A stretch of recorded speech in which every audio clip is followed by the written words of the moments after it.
So now let's look at using negative exponents. And to make sense of why negative exponents work the way they do, let's first look at what we know. We know that 4 cubed is 4 times 4 times 4. 4 squared, we have 2 4s. 4 to the power of 1, we have 1 4. If we continue this pattern, we're going to take 1 away. So this would be 4 to the power of 0. Well, what is that going to equal? Well, if we look at, for example, 4 to the power of 1 divided by 4 to the power of 1. Let's think about this.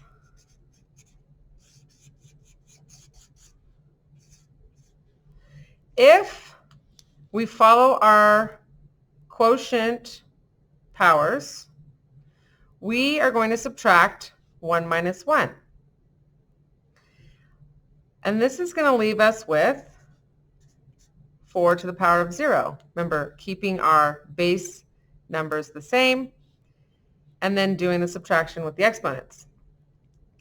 Another way of looking at this is, what is anything divided by itself? 1.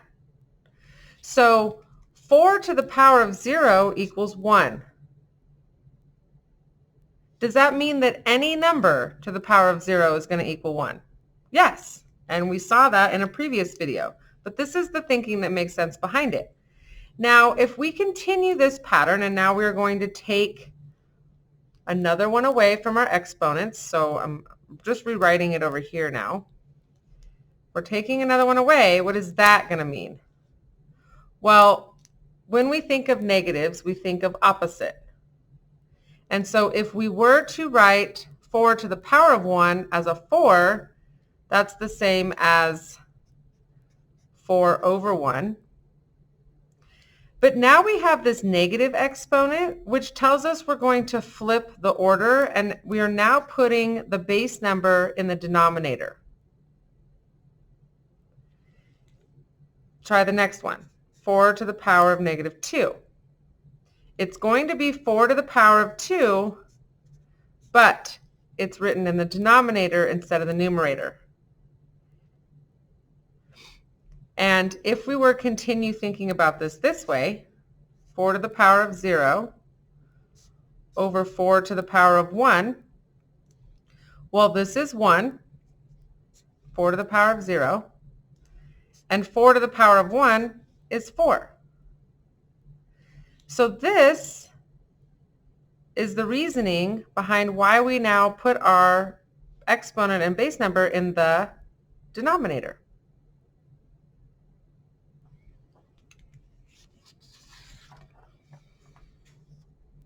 So here's the pattern that we understand now. For every non-zero number, like a, where a does not equal 0, and an integer, we're going to write our base and just the positive value of our exponent in the denominator under 1. And it's always going to be the 1, right? Because if we're starting with, like we saw here,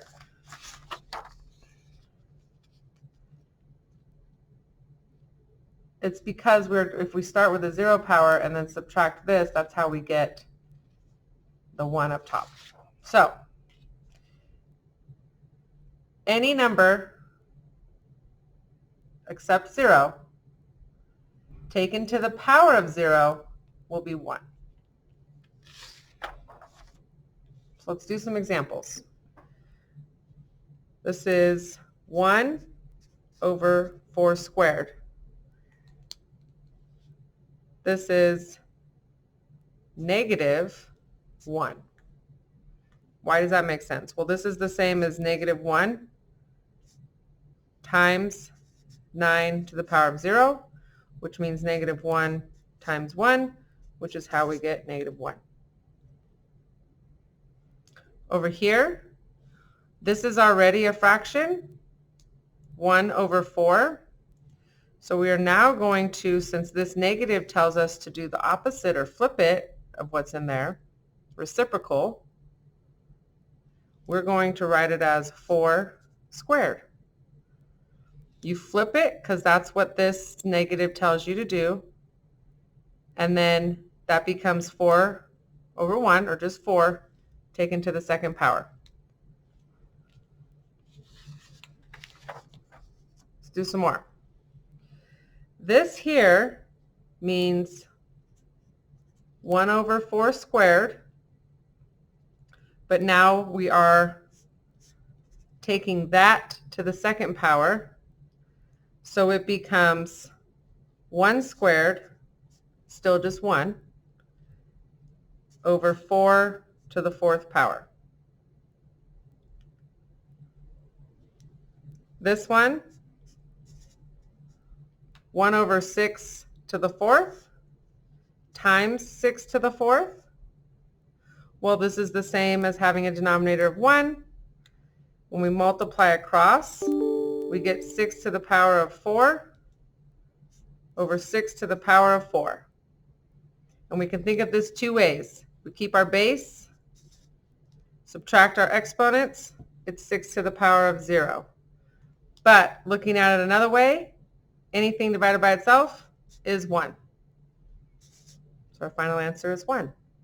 And notice that these undo each other, right? This becomes 1 to 6 over 6 to the power of 4. This is 6 to the power of 4. So they're reciprocals. And whenever you multiply reciprocals, what happens? You get 1. Every time. Okay, this one, the 3 is already in the denominator, so we're going to move it to the numerator. 3 to the power of 4.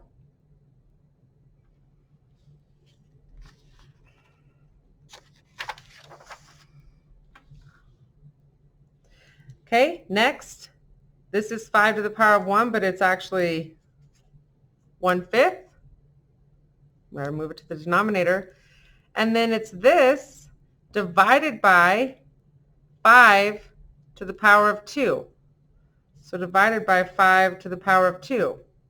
Well, that's the same as 5 to the power of 2, or 5 squared over 1. And when we divide by a fraction, we're going to multiply by the reciprocal. So we get 1/5 times 1 over 5 squared. We now have 5 and 2 5. We got 5 to the power of 3, which is 5 cubed. 1 times 1 is 1. And that gave us one more base, so now we have 3 of them. Over here, we have to be careful and distribute our power to each term. 2 is a term, x is a term, y to the power of -5 is a term. These two are together. Only the -5 applies to the y. So we get 2 to the power of 3, 2 cubed, x cubed, y to the power of -15. Power of a power, we multiply them. And we need to undo this negative here. So we don't want to leave it. That's not simplifying it if we leave it in there. These don't change.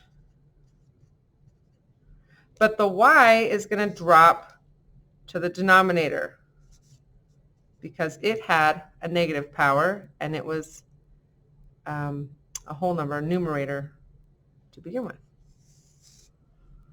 Last one. This -2 is attached to, or being multiplied to, the 2 and the x. So 2 to the power of -2, x to the power of -2. And then this is being multiplied at the end. So we're just going to bring it down. Then rewrite the rest of it. Now what we need to do is anything with a negative power, we need to move to the denominator because it starts in the numerator. So this, the only thing that's left up here is going to be our y to the power of 5. The 2 to the power of 2 drops. The x to the power of 2 drops. And then we also have minus 4x squared and a y2. Now, let's combine like terms down here. X squared minus 4x squared. You can't use this part of it. Actually, we can evaluate this. This is 4x squared minus 4x squared. That gives us nothing. Those canceled out.